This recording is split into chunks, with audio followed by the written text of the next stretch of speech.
I think it's important to take an overall look at where we are, the context, the perspective, because we're starting to see a shift, and I want to make sure that people actually keep the shift in perspective and understand where we are in the scope of our journey through the situation. It's been 18 days since we closed down New York. I know it feels like a lifetime. I tell my daughters every day, it's only 18 days since everything closed down. It's 39 days since the first COVID case in New York. Feels like a lifetime. It's 80 days since we had the first COVID case in the United States. 80 days. Been an intense, life-changing 80 days, but that's what it has been. When we started this situation that we are still in the midst of, before people get complacent, the end of March, the White House task force, coronavirus task force, was still talking about 1.5 to 2.2 million deaths, okay?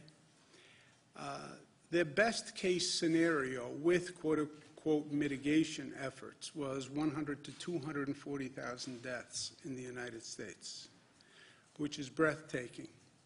For New York, there are a number of models that were put out that we are following. The most frightening was Columbia University that said we could have 136,000 people in New York City only who would be hospitalized, not infected.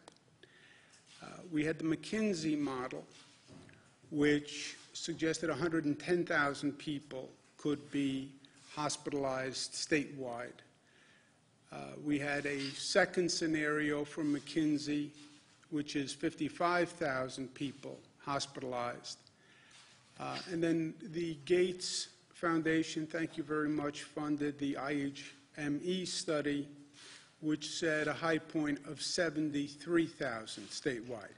Any of these scenarios are devastating for New York, because remember, we only have a 53,000 bed capacity system statewide, 36,000 beds in New York City. So any of these scenarios are problematic. Luckily, the current trend, if it continues, and if we continue the flattening of the curve, we're at about 18,000 people hospitalized right now. We've increased the capacity of the system dramatically. We have moved pieces around the state like never before. Our healthcare system has done a phenomenal job in doing an insurmountable task.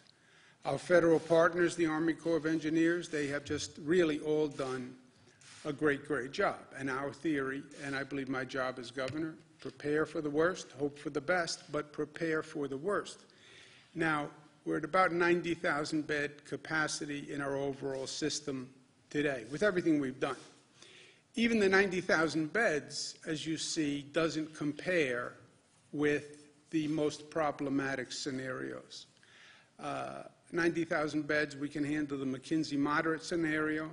We don't make the McKinsey severe scenario at 110,000. I believe that 90,000, we have a plan to get to 110, converting dormitories, et cetera, but it would be a massive undertaking and a massive scramble. We do make the Gates-funded projection model. The Columbia University model, we can never. That would just be a nightmare. That is the one that keeps me up at nights, because you couldn't get anywhere near that projection.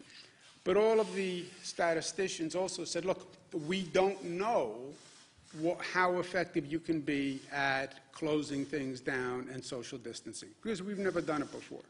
But they all said that's the chance to so-called flatten the curve if you actually got people to comply with all these measures. And we have never seen it done before in this country, and we don't know if you can do it. So that is the big if in the equation. And that remains the big if in the equation. You can flatten the curve. We are flattening the curve by what we're doing, and we're flattening the curve so far. We should all be concerned, especially New Yorkers. Well, we're flattening the curve. That's good news. It is good news. Well, now I can relax. No, you can't relax. The flattening of the curve last night happened because of what we did yesterday and the day before and the day before that. This is all a direct consequence to our actions. If we stop acting the way we're acting, you will see those numbers go up. And I show the projection models because we can't handle the worst case scenarios. We can't even handle the moderate case scenarios with all we've done.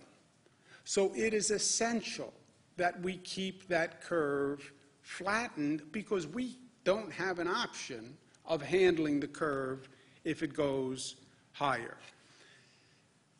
The additional good news is the hospitalization rate does suggest that it's coming down, and we are flattening the curve. We had 200 net increase in hospitalizations, which you can see is the lowest number we've had since this nightmare started, actually. Change in ICU admissions is the lowest number we've had since March 19th or so. So all of this data suggests that we are flattening the curve so far, and the numbers are coming down so far. Number of intubations is down. 3-day average on intubations is down. So far, our efforts are working. They're working better than anyone projected they would work. That's because people are complying with them. You know, there are always two questions. Can you enact these policies? And then can you enact the policies in a way that people will follow? You know, we can enact a policy and people thumb their nose to it and continue doing what they're doing. So there has to be a social acceptance and adherence to the policy. And New Yorkers are doing that. They're acting responsibly and diligently, and we are saving lives by what people are doing today. Our expression has been New York tough because every day is tough on many, many levels. I get it. But every day that we are New York tough, we are actually saving lives. And don't underestimate this virus. I think that is a mistake we made from day one. We as the collective we as the global community. This virus is very, very good at what it does. We lost more lives yesterday than we have to date. We understand, and all the experts have said, Dr. Fauci said from day one to me, you will see the deaths increasing after the hospitalizations because the deaths increase the longer a person is in the hospital, the longer a person is on the ventilator. I understand the scientific concept. I understand the data. But you're talking about 799 lives, the highest number ever. It's gotten to the point, frankly, that we're going to bring in additional funeral directors to deal with the number of people who have passed. If you ever told me that as governor I would have to take these actions, I couldn't even contemplate where we are now. And to put all of this in perspective, I lived through 9/11. 9/11 was supposed to be the darkest day in New York for a generation. We've done everything we can since 9/11 to make sure 9/11 didn't happen again. We lose 2,753 lives on 9/11. We've lost over 7,000 lives to this crisis. That is so shocking and painful and breathtaking. I don't even have the words for it. 9/11 was so devastating, so tragic. And then, in many ways, we lose so many more New Yorkers to this this silent killer. There was no explosion. But it was a silent explosion that just ripples through society with the same randomness, the same evil that we saw on 9/11. What do? We move forward and we do the work that we need to do. We're going to start an effort called New York Loves, which is going to be a coordination of all the charities and not-for-profits and foundations and people who want to help. There's been a tremendous outpouring of support from organized not-for-profits, et cetera, but also people just wanting to donate, people just wanting to help. The best effort is if we can coordinate all those resources to make sure there's not duplication and we're actually addressing the right need. So the State Department of State, Rosanna Rosato, Secretary of State, and Fran Barrett, who coordinates not-for-profits, we will coordinate all the people who want to donate and help, and we'll work with the local governments that need help. Also, let's learn the lessons of what we're going through now, because we haven't finished going through it.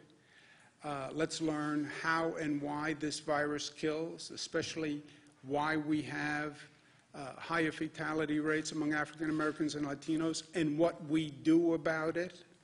Let's understand it, but let's also address it. We're going to be doing more testing in African American and Latino communities with more data. We're going to open new testing sites, primarily in African American and Latino communities, with SUNY Albany, Department of Health, Northwell, collect the test results, but also collect the information that we need to come up with policies to fix this. Where do people live? Where do people work? What's their socioeconomic status? Where do they socialize? What are their previous health conditions? Why do we have these higher rates, and what do we do about it? And let's do that now. Rapid testing and testing is going to be the bridge to the new economy and getting to work and restarting, right? We're not going to go from red to green. We're going to go from red to yellow. Yellow is let the people who can go back to work start going back to work. Well, how do you know who can go back to work? Test them. You have rapid testing capacity. We have to bring it to scale. We have to bring it to scale quickly. And that's something that the state is working on, as well as the federal government. Let's also find a treatment for this disease. Convalescent plasma, which is plasma from people who were infected, that can be then used to treat people who get infected. We need that plasma from people who were infected. We're starting a blood drive and asking those who have recovered from the virus to contact us and to donate blood so we can develop the convalescent plasma treatment. And there's a website on the screen that they can go to help. We also have to be prepared and stay prepared.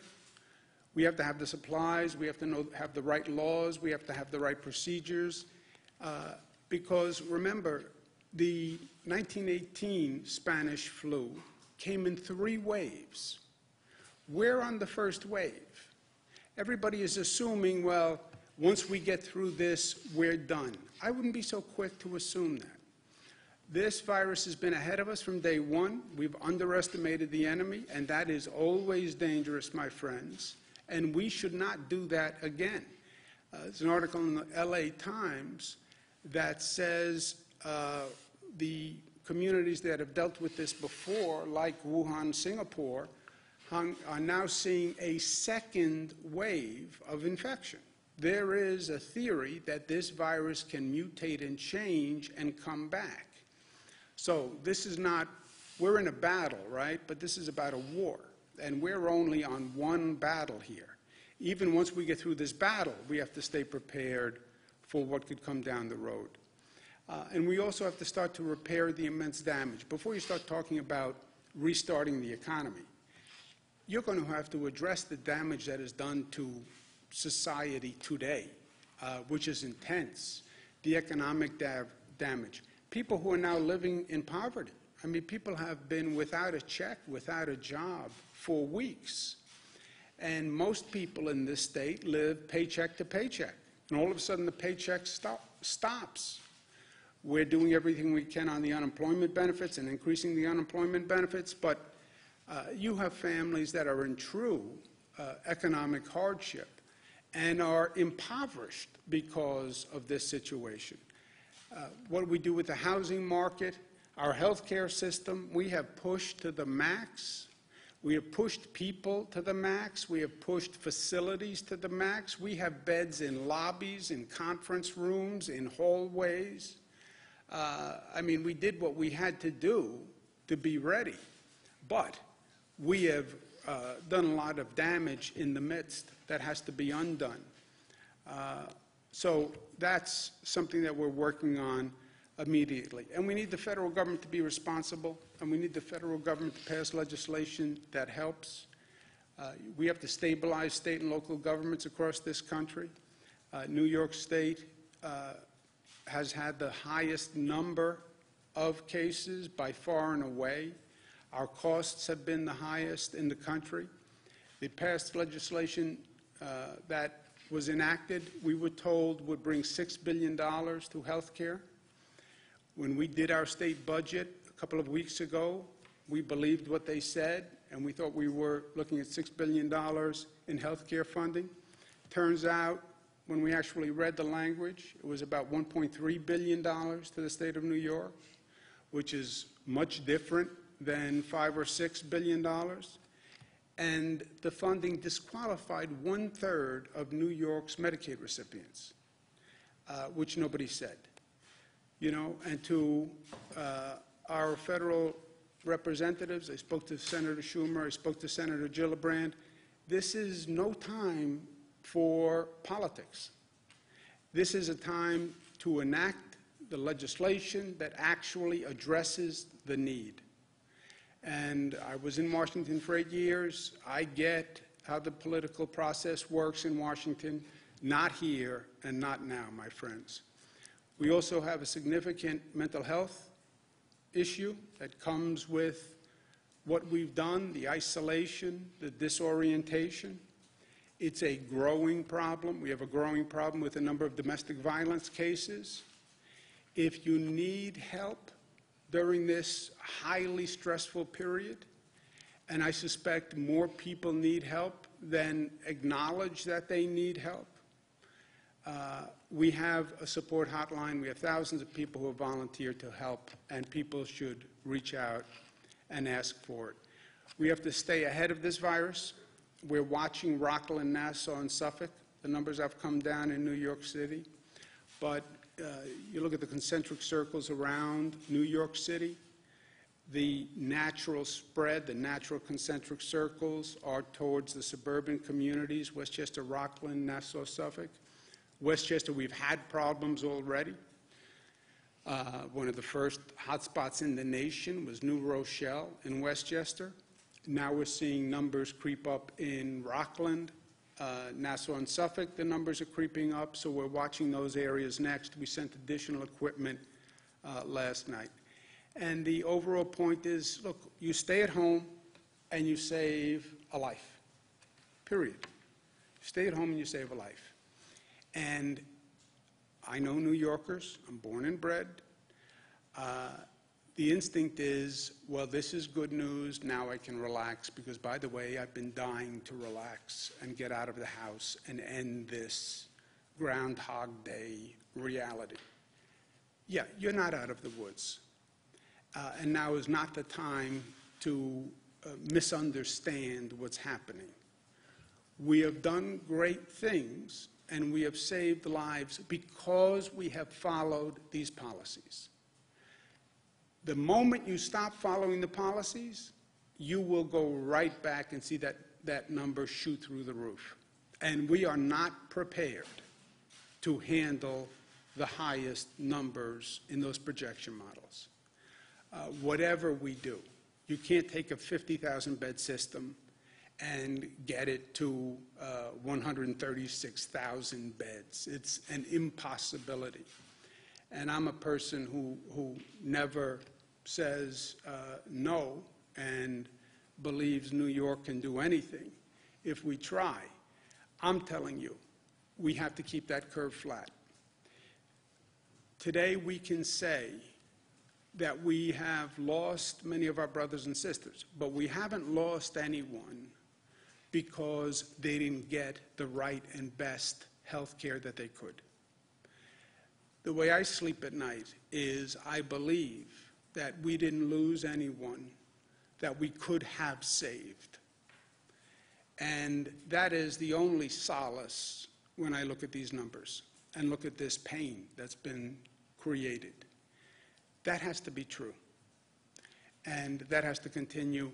And that is a function of what each and every one of us does. So, New York tough? Yes, we're tough. But tough means we're smart, we're disciplined, we're unified, and we're loving. And if you don't want to stay home for yourself, stay home for someone you love, right? That's what the stay-at-home campaign is all about. You want to have reckless disregard for your life? It's not about your life. It's about the healthcare worker who will have to treat you in the emergency room. It's about the vulnerable person who you infect, who you could kill by your actions.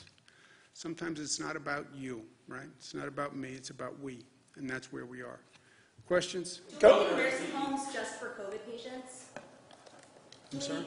Do we need nursing homes just for COVID patients? No, I don't think we have. We're not planning nursing homes for COVID patients. Governor, millions of people are applying for unemployment nationwide and hundreds of thousands here in New York. We've gotten consistent reports that they can't get through to operators at the New York State Department of Labor. This has been going on for weeks. What sort of assurances can you offer residents that they can get these benefits, particularly in times of economic hardship? Yeah, look, the technology at the Department of Labor, the system just crashed because of the volume, right? It's one of those unanticipated consequences.